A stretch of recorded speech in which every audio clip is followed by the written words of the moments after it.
Hi, this is Marina from Dark Star Astrology, bringing you the full moon on the 16th of April at 26 degrees of Libra, Decan 3.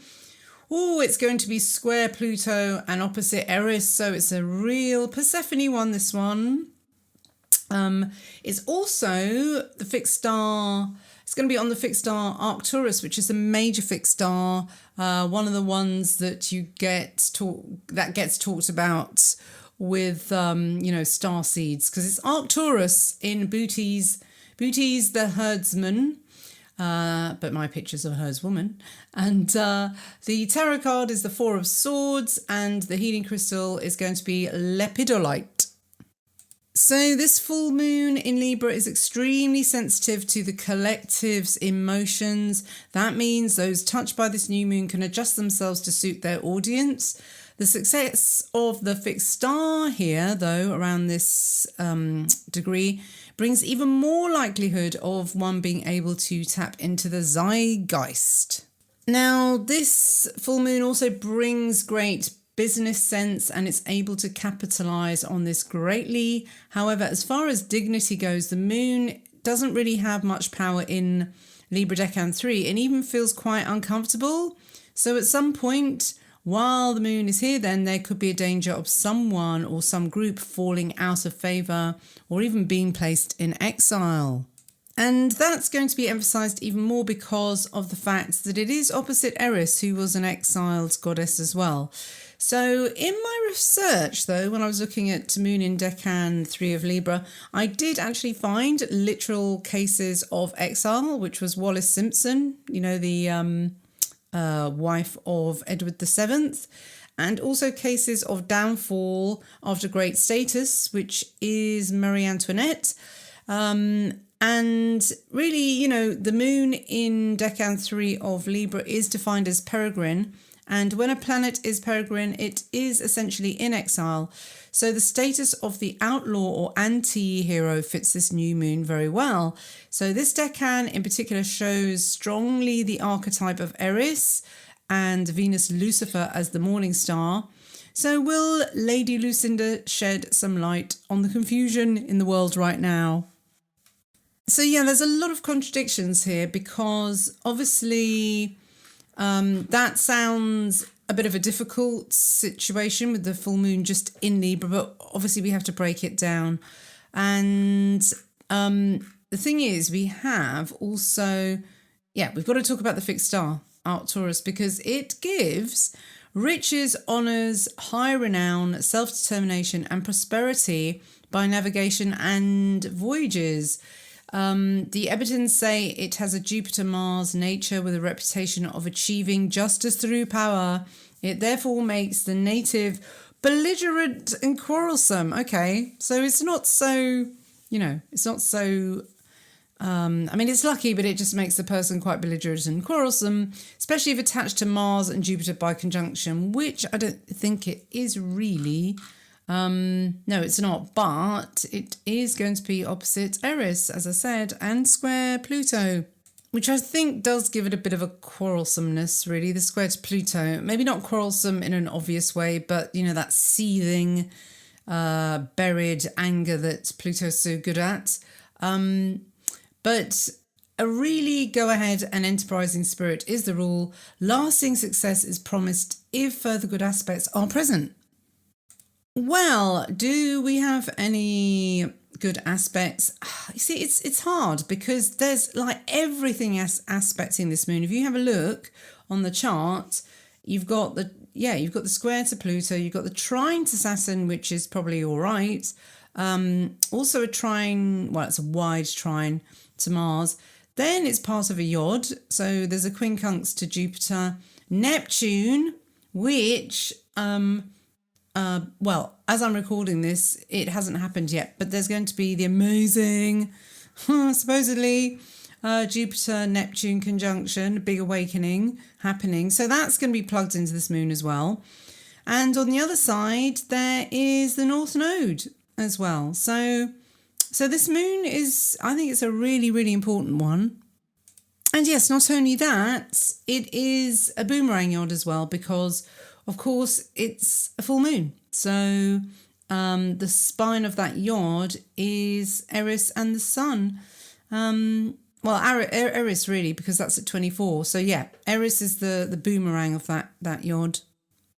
But anyway, I will get back to the chart later on. I just want to finish talking about Arcturus. So Robson also says that Arcturus rising, if you have this rising, is good fortune with many cares and anxieties through own folly, though. What? So, I mean, I think that Arcturus has more of an edge than Speaker, which is actually very close, but, you know, the influences can be blurred somewhat. Arcturus seems to give more of a Mars-Jupiter mix, making one brave, impetuous and enthusiastic, but yeah, whereas Speaker is definitely a more of a Venusian star, I think, more of a creative one.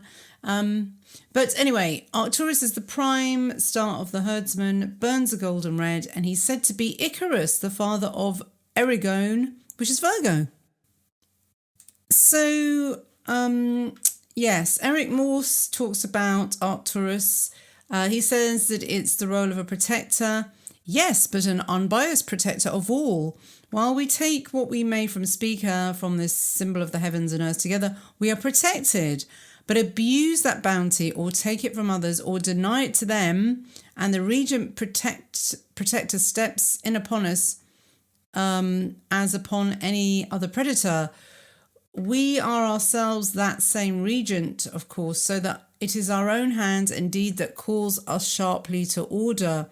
That is why older texts warn of Arcturus above the inviting Speaker, as though God has maliciously placed a bad star right on a good one. I know, it's just odd. One must marvel at the debased kind of astrology that does not accept a need to give as well as to receive the life's bounties. So, yeah, you know, that's the kind of selfish astrology that is like, I want everything to be about growth. I want everything to be Jupiter. I want everything to be give.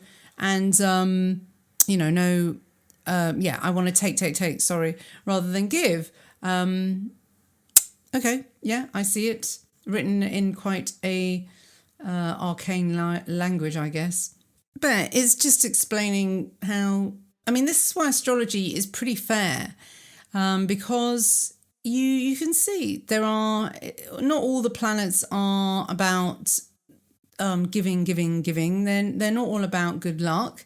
I know we always want Jupiter and Venus to do great things for us as the benefics, but, you know, we have to have the seasons. That's the reason astrology exists. It's about tuning in with the seasons and cultivating our soul in a way where we're not always indulging. But at the same time, obviously, we don't want to be constantly beating ourselves up either. I mean, that's not a good thing, and our health will suffer if we do that. So the tarot card associated with this decan is the Four of Swords, which is associated with mental exhaustion and retreat. And that's not really surprising, since one of this decan's theme is perfecting the intellect. So that's natural talent gushes out of Speaker, really, or the Speaker side of this decan. Speaker, by the way, if you don't know, is the sprig of wheat that Virgo is holding. So it's the star on Virgo's wheat. So it is Persephone as well. It's the abundance of spring. But that's the thing. You don't want to burn yourself out when you've got all this natural talent. You've got to make sure, again, you know, balance, Libra balance. So this decan, the decan's rulers reflect the need for higher wisdom and mental agility. So karmically, the Four of Swords carries a very real warning of the consequences of not taking care of your mental health during stressful times. If you're coping at present, then this card suggests that you are close to the edge, and if you do not take the necessary steps to take a break, then it may well be forced upon you.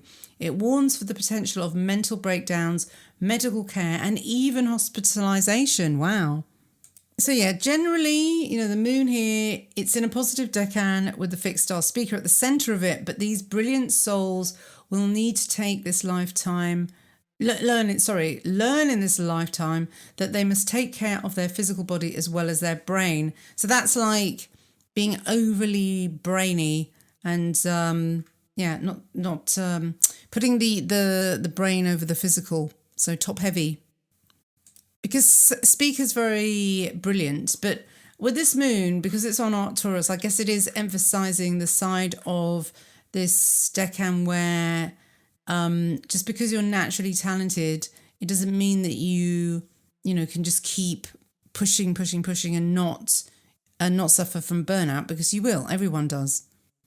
So I'm also looking at the Sabian symbols now. I don't know if this is just too many things, but I was intrigued because Robert Phoenix, who's an astrologer I really admire, and he started looking at them. And I just thought, oh, and I read the one for my ascendant, and I thought, yeah, they do. Do they make sense in context with the stars, the fixed stars as well? And the decans. I mean, do they all kind of correspond? So we shall see. Now the Sabian symbol for Libra 27, because you always read the degree after, because that's when they start for some reason. So we don't read Libra 26, we read 27. And this one is an airplane sails high in the clear sky. So it's all about transcending conflicts and the pressures of personal life. This picture symbolizes the capacity latent in every individual to contemplate the stress of existence in our world of duality from a higher level. So yeah, it's all, taking the higher ground, taking a step back. I mean, it is similar to the tarot card, isn't it? Sort of retreating, but looking at things from a higher perspective and seeing the bigger picture.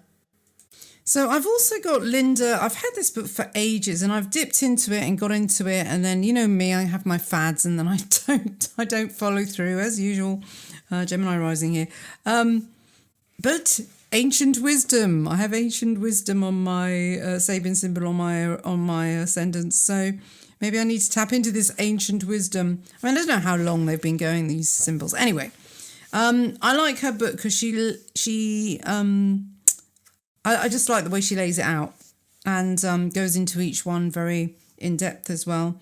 So I've got my book here, and she's got, what I like is she's got some quotes which sum up what she thinks sums up the symbol quite well. So let's read a few of them. There's Amelia Earhart.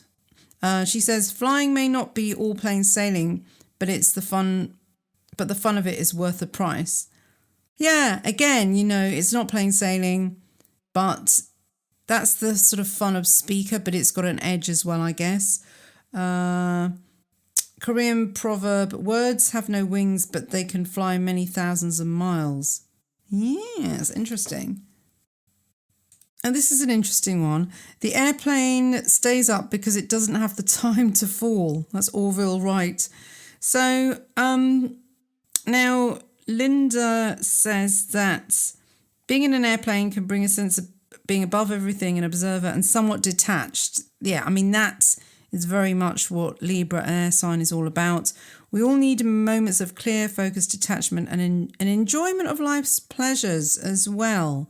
So, sometimes you have to take yourself out of trauma and out of shadow work and doing like all the very deep stuff and just retreat from it because it's just too much. And then you just want to have some light-hearted fun. So I guess, yeah, this airplane high in the sky. So there's the detachment, there's the bigger picture, but there's also this kind of like going on a roller coaster or going in the fun fair and just spinning around and just having fun, just to remove yourself from the situation and taking a breather, really. And yeah, you're flying in the sky as well. So the fresh air of air signs, that distance is very much needed. Yeah, here are the keywords. You see, I find her a lot more digestible than Daniel Rudyard, because his is all It's all a bit boomer for me. I'm not sure. I don't know if Linda Hill, I think she's younger than him. So, I mean, I don't think Regiar is a boomer. Sorry. I think he might even be like, was it the silent generation? Because he's passed away now, hasn't he? But anyway, it's just got that kind of hippy-dippy side that I don't really grasp much. Anyway, so her keywords are transcending difficulties or escape from reality, optimism that knows no bounds, a bird's eye view of things, detachment, clearing air turbulence, roller coaster rides, speeding up of time, and fisheye lens. So actually, and she's also got cautions, which is good. So difficulty in seeing the true details of what's going on, escape from reality, running out of fuel, then you can just drop. Egoism, could that be connected with Arcturus as well?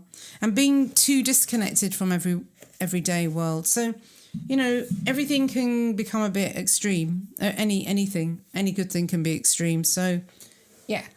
So those are the warnings. But I think that feeling of having to take a breather and enjoying the. That was a good quote from Amelia Earhart. Yeah, that the flying may not be all plain sailing, but the fun of it is worth the price. So it's that kind of edgy Arcturus on the edge of fun, on the edge of danger, I guess, feel.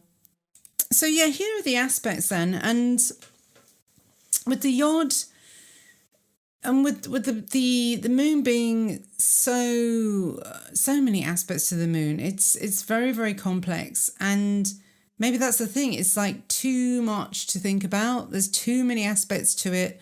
Whatever problems come up at this full moon or come to, what's the word? They come to the surface for purging.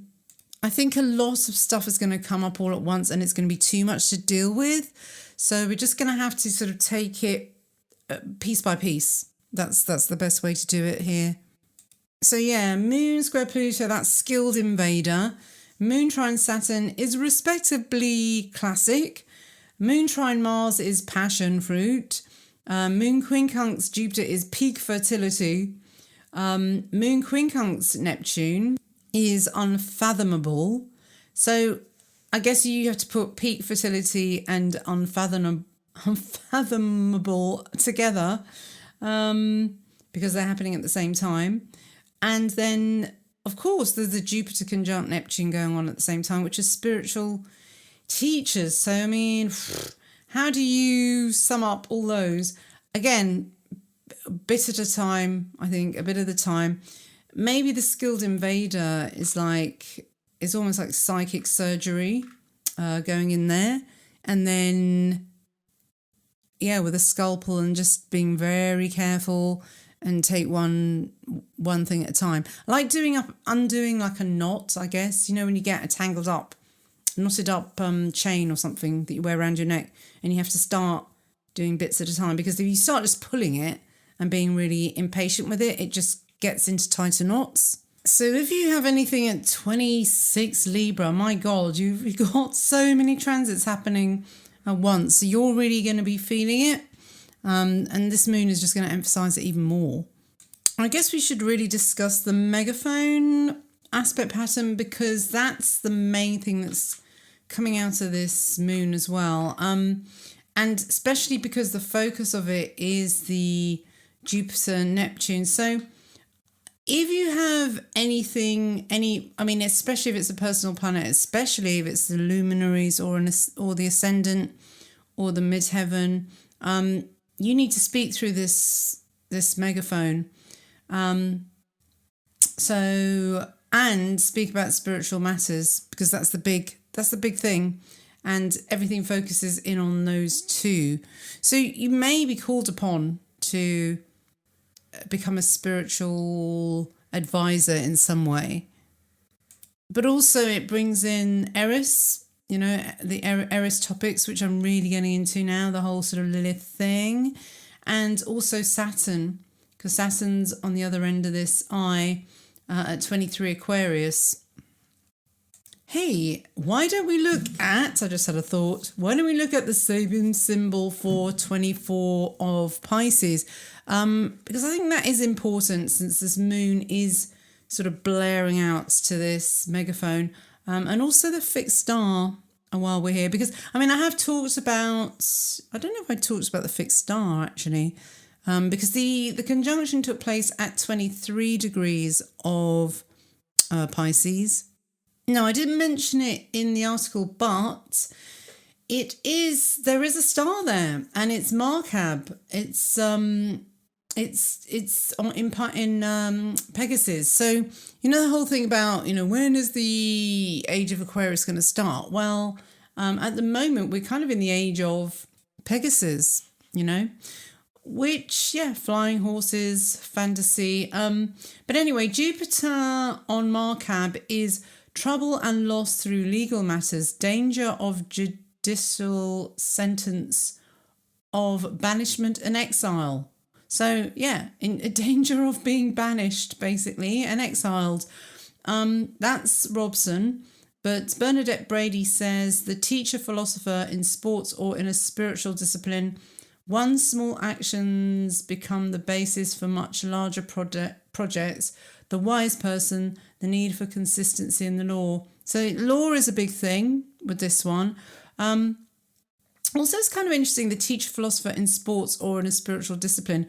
I was thinking of Imran Khan, who at the moment, he keeps popping up because I'm listening to this Indian news channel on YouTube because I like to listen to alternative news, and they've just been going on about him a lot, and I didn't realise he used to be a cricketer.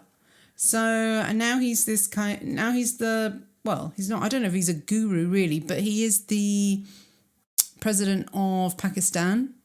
Oh my God, he's been ousted. He's been ousted today, 1 hour ago. Man, because this was the last big sort of, because I was thinking, why is he in the news again? And then another, this is suspicious. Pakistan's Imran Khan is behaving increasingly like Donald Trump. Oh, right, and then they get rid of him. Sorry, I'm going off topic, but I just think the synchronicity is so weird. And here's a tweet that comes up on my news. Pakistan became an independent state in 1947, but the freedom struggle begins today again against a foreign conspiracy of regime change. It's always the people of the country who defend their sovereignty and democracy. I mean, I don't know what's going on. Why are they getting rid of him?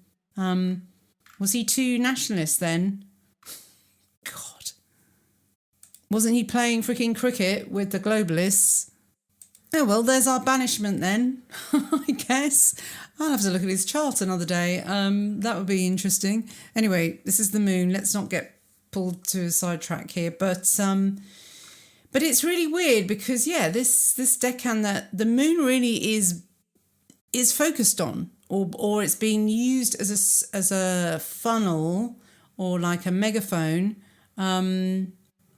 to talk about these things. Okay, this is the highlight because during this transit we are in a war for possession of our souls. The collective summons up the spiritual warrior.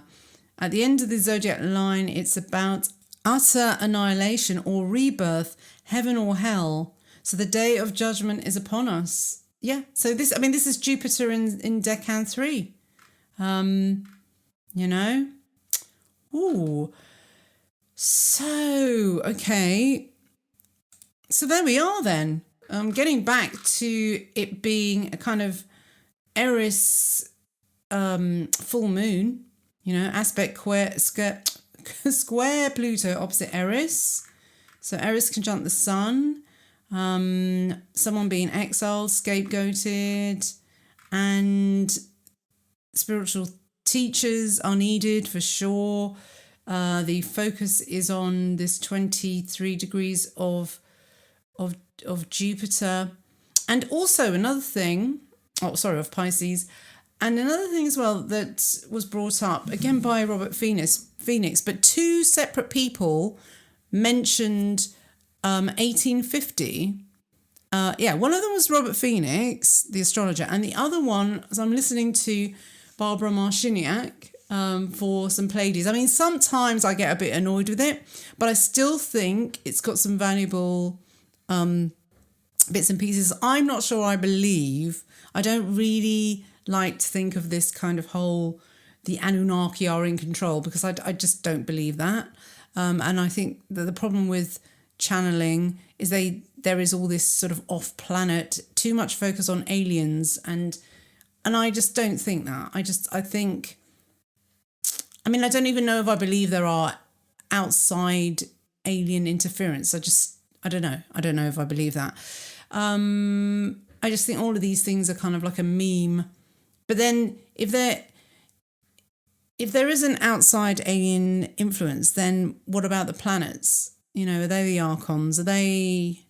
Anyway, so I want to get into another side pothole, rabbit hole, whatever. Yes, this 1850 thing. So Robert Phoenix was saying there's something about 1850, but that was also when there was the Jupiter Neptune conjunction the last time. And then Barbara Marciniak was saying that it all started, this whole major takeover and also with technology controlling us, started in 1850 and it's going to finish in 2050. So it's a 200-year cycle. And wait for this, Neptune was discovered in 1846. So, and then, we started, there was a real proliferation of things to do with photography, I think, as well, like photography, film, the whole shebang of the screens, unreality and the screens controlling us. So yeah. I mean, that's the thing. Barbara Marciniak is really big on put away those phones, because they are the Black Mirror. They're really toxic. And she was going on about the subliminal stuff as well. And the more you're on your phone, the more you're getting subliminal messages. And now I think it can be a double-edged sword, because obviously I use a lot of internet and I work on it a lot and I do my art on it too. And I like to think that I'm not being brainwashed. But if I am, I'm not really, I listen to her.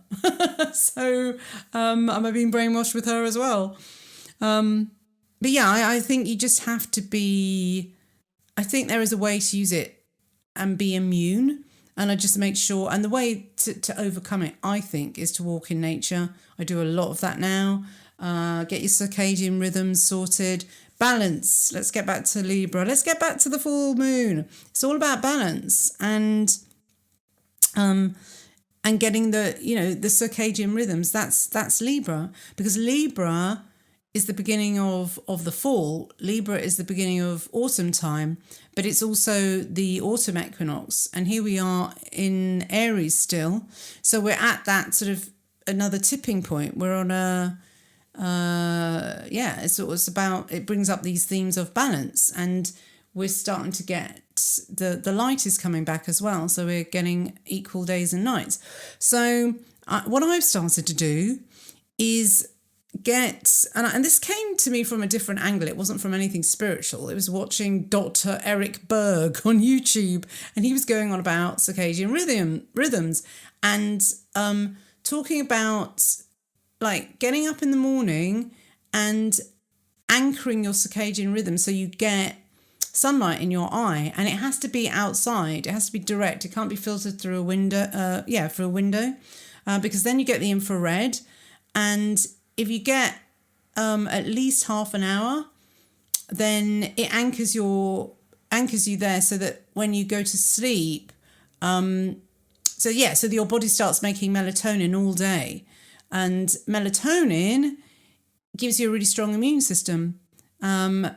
So yeah, because I was working really late into the night. I was starting to, like, when my daughter was at her dad's that week, I'd be working on my screen till like 12 at night, which is really bad. And I've stopped that now, and I feel so much better. So my rule now is, as long as you anchor yourself early in the day, get the sun rays in your eyes, so it's telling your brain this is the day. Then you can kind of work. I can work up to about 7 at night, and then you can sort of watch TV screens maybe a bit later on. But I'm trying to go to bed at 9:30. Sorry, this is totally irrelevant, but I just think this is important for people. I just think it's very important information, because too many people just don't mess up their circadian rhythms, and they're feeling like crap. And my health really suffered when more than anything, even though I was doing healthy things, I was doing yoga, I was being active, eating right, it doesn't matter what you do, if you go to the gym and you eat well, if your rhythms are messed up, you'll still feel crap, which is what I was feeling. So, so now it's get that sunlight early, before 9 o'clock, supposedly, then it anchors it, and then turn the lights down after 9 o'clock in the evening. So there you go. So there's a bit of health advice there for you. So I have no idea how I got onto that topic. I'm sorry. To be honest, my head's a bit mushy because I'm sort of grieving someone, and it's kind of hard to focus, but I'm trying. But yeah, so sorry. Apologies if I'm a little bit all over the place today, because I am emotionally. Okay, focus on the moon, which is part of a yod, and yods are all about focus. So let's focus back onto this yod moon. Oh, that's it. I said I was going to do moons that were not longer than 20 minutes. Anyway, this has gone on a bit. So let's get on to the last thing, which is the full moon crystal. And I chose lepidolite, which is a lovely sort of lilac colour. And that's kind of the inspiration for the artwork as well. So this is one of the best mood stabilizers in the world of gemstones. I have got one. Where is it? I'm going to go and get it and hold it while I say this. Oh, right. The next bit says, okay, the crystal contains a high amount of lithium. Whoa! Which is also used in anti-anxiety medication. It doesn't require a prescription, and side effects include a sense of calm and tranquility during times of stress and chaos. Oh my God, don't I need this today? So that was a quote from Energy Muse. So I think it would be a great crystal to offset the volatile T-square energy to Pluto and Eris. Lepidolite has a very settling and serene vibration. It's a perfect antidote to the chaotic and confusing vibrations we find ourselves in now. It could also help soothe our shot to pieces adrenal glands too. So Bead Age Net say, lepidolite is calming and nurturing, like a warm hug from a kind friend when you need support, okay? It aligns with the fourth chakra, helping open your heart to fully accept yourself, warts, struggles, mistakes and all. It can also help you find more compassion and patience for others and the role their relationship plays in your life. Sometimes it's important to sit in your emotions and ask why they're there, how they're helping to serve you or guide you in your life. So I think I'll end it there, and I just want to also dedicate this full moon broadcast to the friend that I lost, and that's Karen. She was my best friend from the age of 15. She was a Libra. She was a Libra Decan 1, so her sun was trining my sun. And she used to love this colour as well, lepidolite. I mean, I did this report before, and I chose this crystal before, but now I'm looking at it. It's completely perfect for her, and even the design I did for Libra is the colour she loved. So, but I didn't know at the time when I was doing this. Anyway, it's dedicated to her. So take care, everyone. And also appreciate the people around you, love them, because life can bring surprises and you never know when you're going to lose someone who means so much. All right then, take care. Bye-bye.